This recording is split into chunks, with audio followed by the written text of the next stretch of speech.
북녘과 국제 전역에 계신 우리 동포 여러분, 여기는 RBS 부흥복음통일 방송입니다.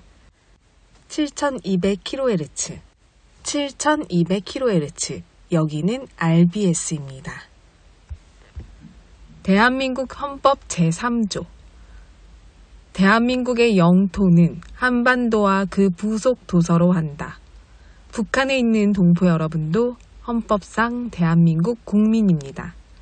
혹시 지금 북한을 탈출한 분들 중에 중국 외에 태국, 라오스 등 제3국에 계시다면 대한민국을 국적으로 이야기하십시오. 대한민국, 사우스 코리아라고 이야기하십시오. 그리고 제3국에서 대한민국 대사관을 찾아가시면 됩니다. 대한민국 대사관을 찾아가세요.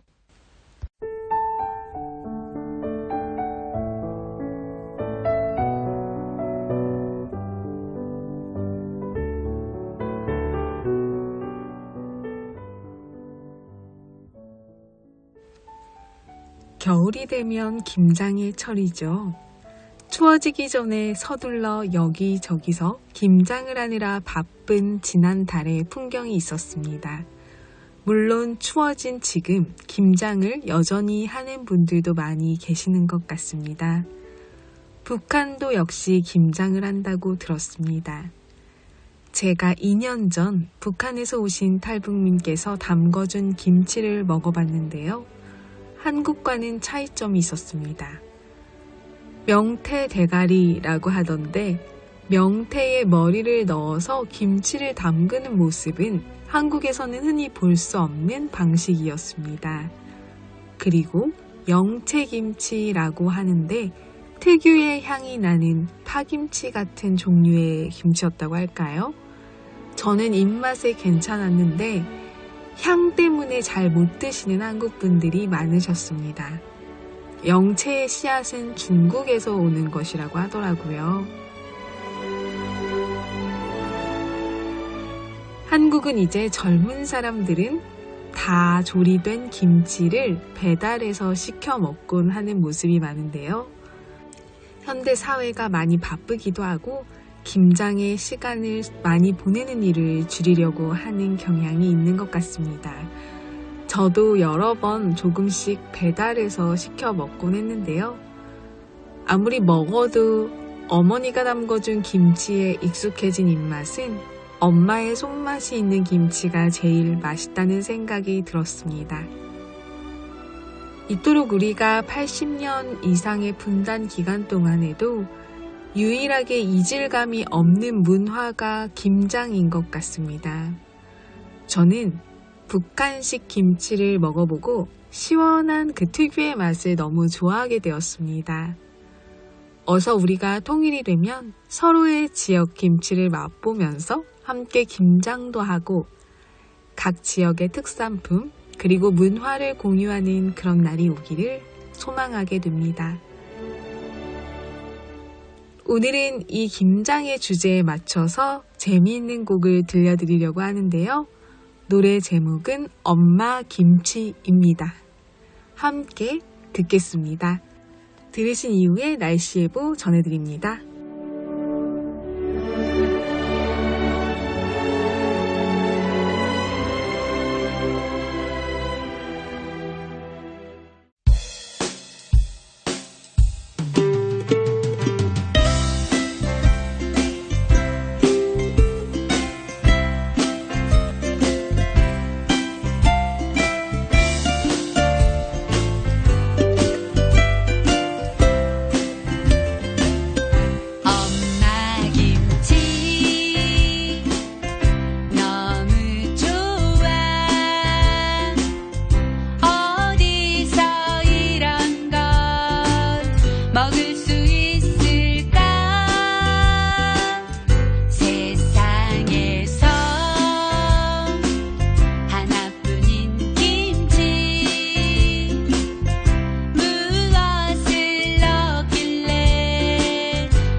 북한 종합 날씨 예보입니다. 내일 전 지역 대체로 흐리겠으나 오후부터 평안도와 황해도 구름 많겠습니다. 새벽부터 함경도, 오전까지 평안도, 오후까지 황해도, 곳에 따라 비 또는 눈 오겠습니다. 모레는 전 지역 대체로 맑겠으나 함경도 오전까지 가끔 구름 많고 오전까지 함경도 곳에 따라 비 또는 눈 오겠습니다. 글피는 대부분 지역 새벽까지 대체로 맑다가 가끔 구름 많겠고 함북 구름 많겠습니다. 함북 새벽부터 밤사이 곳에 따라 비 또는 눈 오겠습니다.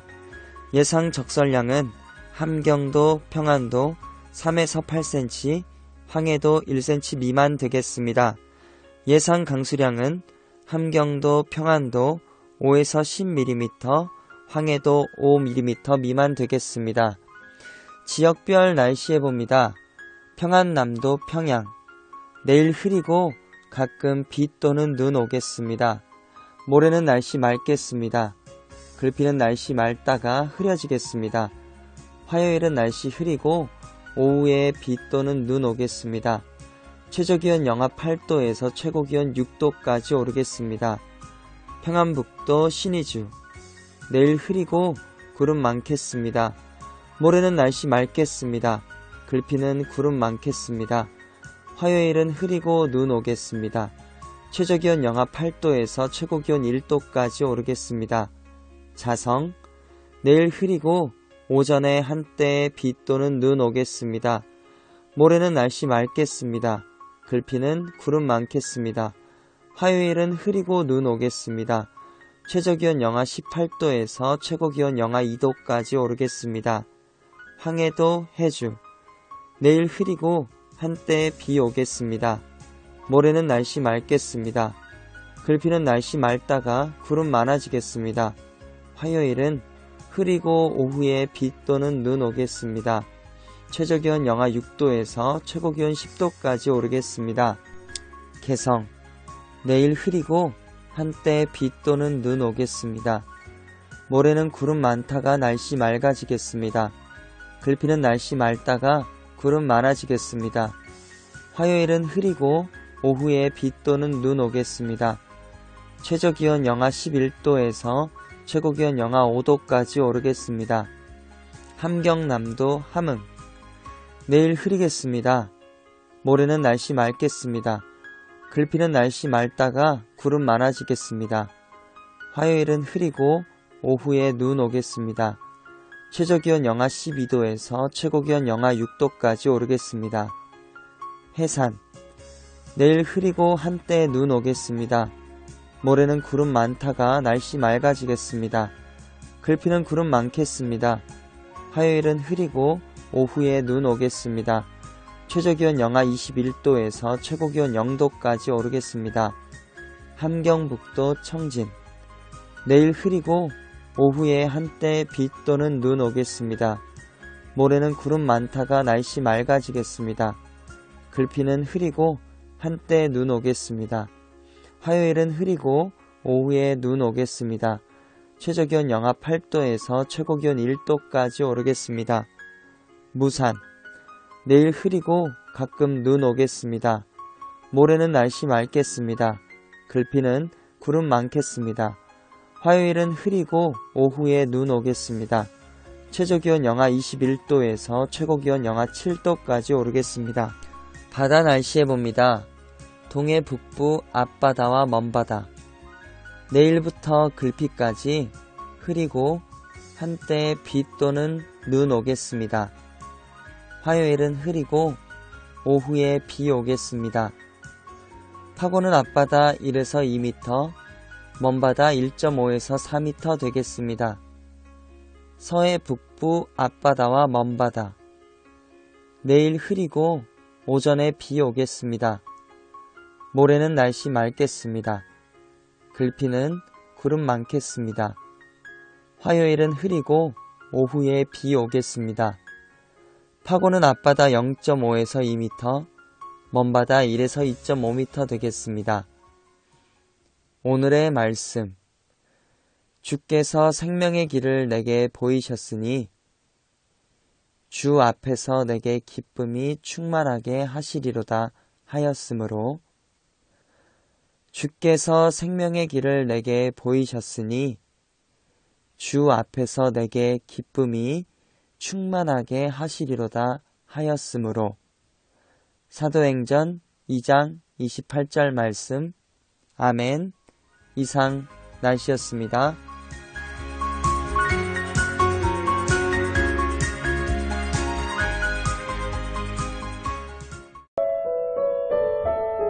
여기는 RBS 부흥복음통일방송입니다.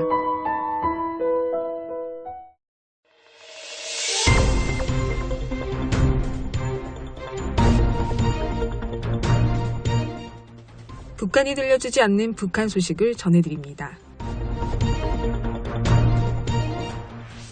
최근 북한 일부 지역에 조선사회주의 여성동맹 이하 여맹 조직이 조선은 분단국이 아니라 완전한 독립국가이며 통일은 더 이상 시대적 과제가 아니다 라는 내용의 강연회를 진행한 것으로 알려졌습니다.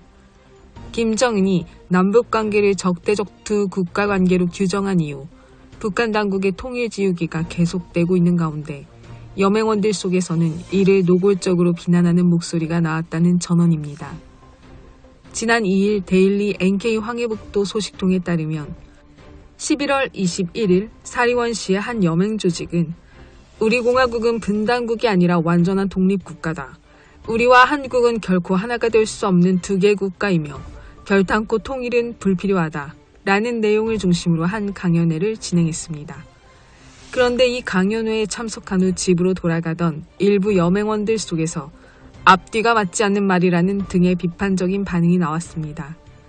실제로 한 여맹원은 통일이 선대 수령님들의 유훈이라고 할 때는 언제고 이제 와서 갑자기 통일이 필요 없다는 게 무슨 말이냐라며 현재 당국의 통일지우기 정책을 받아들이기 어렵다는 입장을 표했습니다.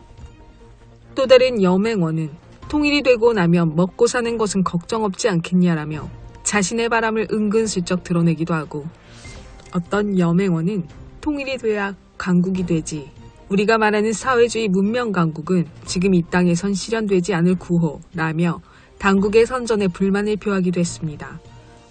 북한은 지난 2023년 12월 말 열린 노동당 제8기 9차 전원회의에서 적대적 두 국가론을 처음 꺼내들고 그로부터 현재까지 2년 가까이 민족 통일 지우기에 나서고 있습니다. 하지만 여전히 북한 내에는 이를 수긍하지 못하는 주민들이 많은 것으로 평가됩니다. 소식통은 통일은 선대 지도자들의 유훈으로 반드시 이루어야 할 과제라고 하다가 갑자기 한국이 같은 민족이 아니고 통일의 대상도 아니라고 하니 사람들이 의아해하고 쉽게 받아들이지 못하는 것이라고 말했습니다. 그러면서 그는 이제 무조건 사상교양이나 강연이 주민들에게 잘 먹히지 않는다며 강연 내용을 그대로 믿고 따르는 사람도 거의 없다고 덧붙였습니다.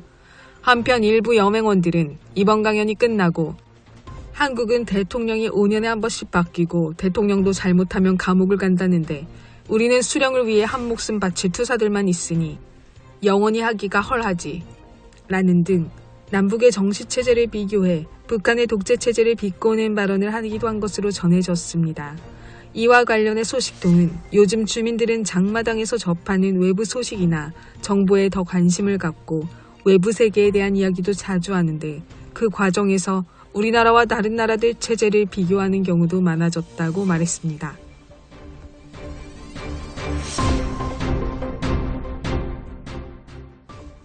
두 번째 소식입니다. 북한 교화소의 내부 환경과 여건이 점점 더 열악해지고 있는 상황에서 수감자들이 이에 불만을 내비치면 하룻밤 사이에 흔적도 없이 사라지기도 한다는 증언이 나왔습니다. 지난 3일 데일리 NK 함경북도 소식통은 최근 2달 사이 형기를 마치고 함흥교화소와 개천교화소 등에서 출소한 회령시 주민들을 통해 교화소 내부 동향이 은밀하게 전해지고 있다며 이들에 따르면 교화소 내에서는 사소한 말실수도 목숨과 직결되는데 실제로 한밤중에 끌려가 다시는 모습을 드러내지 않는 사례도 있다고 전했습니다. 소식통이 전한 교화소 출소자들의 증언에 의하면 올해 들어 교화소 내부의 생활 여건이 악화되는 동시에 감시 및 통제 체계가 강화되면서 수감자들의 불만이 한층 커지고 있습니다. 이 상황에서 수감자들이 무심코 흘린 혼잣말이나 푸념은 곧 정치적 불순으로 간주돼 즉각적인 처벌로 이어지고 있다고 하였습니다. 실제 교화소 수감자들은 극심한 피로와 결핍 상태에서 차라리 죽는 게 낫겠다. 목숨이 붙어있는 게 고달프다. 짐승처럼 일하는데 먹을 건 고작 이것뿐이다. 라는 등의 말을 자신도 모르게 내뱉는다고 합니다. 이러한 말들을 극한 상황에서 터져나오는 넋두리일 뿐이지만 이것이 정보원 수감자들에 의해 낱낱이 보고돼 발언자들이 곧 즉각 처벌의 대상이 되고 있다는 전언입니다. 소식통은 교화소 간부들은 수감자 개개인의 노골적인 불만이 집단 반발로 확산하는 것을 막기 위해 사소한 발언까지 미리 틀어막는 강력한 통제로 불씨를 없애려 한다며 그래서 교화소 간부들은 수감자들 속에 정보원을 심어놓는데 이런 정보원들의 밀고로 한밤중에 끌려가 다시 나타나지 않는 수감자들도 있다는 것으로 설명했습니다. 정보원 수감자들의 밀고 행위는 교화소 내 생존 문제와도 직결돼 있습니다. 담배 등 기호품은 물론 비누, 휴지, 생리대 같은 기본적인 생활, 위생용품도 마련하기 힘든 게 수감자들의 현실인데 교화소 간부들은 수감자들이 필요로 하는 물건이나 간식을 대가성으로 제공하며 밀고를 부추기고 있다는 것입니다. 갈수록 열악해지는 교화소 환경에서 수감자들 사이에는 살려면 밀고라도 해야 한다는 심리가 퍼져 있고 심지어는 먼저 일러 바쳐야 할 담배나 빵을 받을 수 있다는 생각에 앞다퉈 밀고에 나서는 현상까지 나타나고 있는 것으로 알려졌습니다. 소식통은 이런 결과로 교화소 내에는 살기 위해 다른 수감자들을 물어뜯는 왜곡된 질서가 자리 잡았다면서 죄지은 사람을 위해 교화해 사회에 복귀시키겠다는 목적에서 만들어진 게 교화소지만 내부에는 생존투쟁과 상호감시가 뒤엉켜 점점 더 사람을 비인간적으로 몰아가는 분위기가 팽배하다고 지적했습니다. 그러면서 그는 오죽하면 교화소에선 살아남으려면 짐승처럼 변할 수밖에 없다는 말이 나올 정도겠느냐라며 이런 비극이 세상에 어디에 또 있는지 모르겠다고 착잡함을 토로했습니다.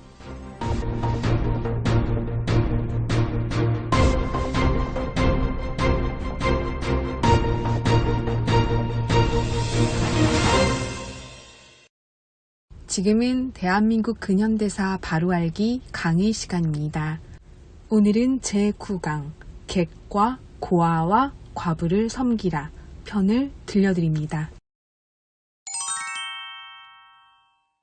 조선에 온 선교사 네 번째 이야기 질병의 멍에를 끊어준 의료 선교사 이야기를 이어가 보겠습니다. 소주제를 이렇게 정해봤습니다. 객과 고아와 과부를 섬기라. 하나님께서는 이스라엘 백성들에게 객과 고아, 과부를 돌보라고 명령하셨습니다. 성경에서 말하는 객과 고아 그리고 과부는 소외되고 스스로 설 수 없어 도움이 필요한 모든 이들을 통틀어 이르는 말입니다. 그렇다면 조선의 객과 고아, 과부는 누구였을까요? 여인들, 천한 신분에 속한 이들, 병든 자, 그리고 장애인들, 이들이었을 것입니다. 선교사들은 하나님의 말씀에 순종하여 조선에 와서 핍박받는 자, 소외된 자, 병든 자들을 섬기는 일에 모든 것을 바쳐 헌신했습니다. 조선은 가정을 보호하고 여성들을 보호한다는 명목 아래 여성들을 남의 눈에 띄지 않게 격리해야 한다는 괴상한 관습이 있었습니다. 그래서 조선의 여인들은 대중 앞에 나서지 못하고 부모의 보호를 받고 살다가 결혼하면 다시 남편 집에 갇혀 지내는 신세였습니다. 헤론 선교사가 제중원의 원장이 되면서 여성들의 진료를 위해 여의사를 초빙하여 부인과를 개설했지만 제중원 의사의 대부분이 남성이다 보니 조선 여성들이 제중원에서 치료받는다는 것은 쉬운 일이 아니었습니다. 왜냐하면 남자 의사가 많은 제중원에서 진료를 받는다면 내외도 모르는 짐승 취급을 받았기 때문이죠. 이런 조선 여성들의 고충을 지켜보던 메리 스크랜튼 선교사는 자신을 파송한 미국 감리교 해외 여성 선교회에 조선 여성들과 어린이들을 위한 전문 병원을 세워달라 청원했고, 선교부는 메타 하워즈 선교사를 조선에 파송하여 1887년 10월 종동에 조선 여성을 위한 전문 병원이 세워졌습니다. 1888년 고종은 이 병원에 보구여관이라는 이름을 하사했습니다. 이름의 뜻처럼 보구여관은 천대받던 조선 여성들을 구하고 보호하는 집이 되었습니다. 잠깐 보구여관의 성장 역사를 살펴볼까요? 1887년 10월 31일 메타 하워즈가 정동에서 처음 여성 환자 진료를 시작한 이래 로제타 셔우드 홀, 메리 커틀러, 릴리안 해리스, 엠마 언스버거, 바게스터, 아만다 힐만 등 많은 여성 의사들이 조선 여성과 어린이 진료에 힘쓰며 조선의 객과 고아, 과부된 이들에게 질병으로부터 자유를 선물했습니다. 보구여관은 환자 진료 외에 의료 선교와 의학 교육, 간호 교육에도 매진하여 미국에서 의학을 공부하고 의사가 된 우리나라 최초의 여성 의사 바게스터와 최초의 간호사 이그레이스, 김마르다를 배출하기도 했죠. 정동에서 시작된 보구여관은 1913년까지 진료실, 수술실, 약제실, 입원실을 갖추고 어엿한 병원의 기능을 수행하였습니다. 1892년 동대문에 보구여관의 분원인 볼드윈 진료소가 설립되었고 1912년 이 자리에 동대문 부인병원이라고 불리던 릴리안 해리스 기념병원을 신축하여 1913년에 보구여관과 완전히 통합하였습니다.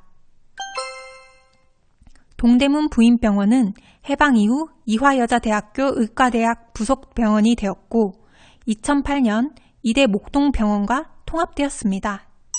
다시 보구여관의 시작으로 돌아가서 이야기를 해볼까요? 메타 하워즈 선교사는 보구여관에서 수많은 조선 여성과 어린이를 치료했습니다. 그렇게 밤낮을 가리지 않고 환자를 돌보던 메타 하워즈 선교사는 1889년 건강이 악화되어 조선을 떠나지 않을 수 없었습니다. 그리고 그 뒤를 이은 보구여관의 여의사가 로제타 셔우드 홀 선교사입니다. 1890년 10월 13일 제물포에 로제타 셔우드 선교사가 도착했을 때 그녀는 아직 홀이라는 성을 쓰지 않을 때였습니다. 홀은 결혼 후 가지게 된 성이죠. 그녀는 미국 감리교 해외 여성 선교회의 파송을 받은 의료 선교사였습니다. 로제타 셔우드 선교사는 서울에 도착한 다음 날인 10월 14일 바로 첫 진료를 시작했습니다.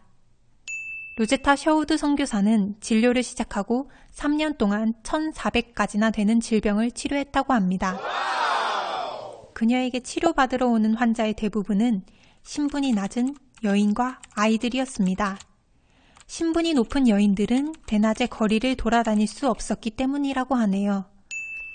그래서 로제타 선교사는 직접 왕진을 다니며 그녀들을 치료했고 밤에도 병원을 열어 모든 신분의 여성들이 치료받으러 올 수 있도록 해주었습니다. 로제타 선교사의 사역 초반에 아주 유명한 일화가 있습니다. 어느 날 화상으로 손가락 3개가 손바닥에 붙은 16살 소녀가 찾아왔습니다. 로제타 셔우드 선교사는 손가락을 분리하는 수술을 성공적으로 마치고 그 소녀의 보기 싫은 흉터를 가리기 위해 피부 이식 수술을 해야 했습니다.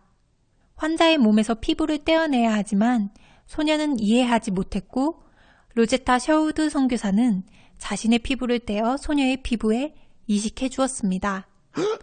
선교사의 그 놀라운 행동을 본 주변 사람들까지 기꺼이 자신의 피부를 내주어 이 소녀는 무사히 치료를 받았고 태어나게 되었지요.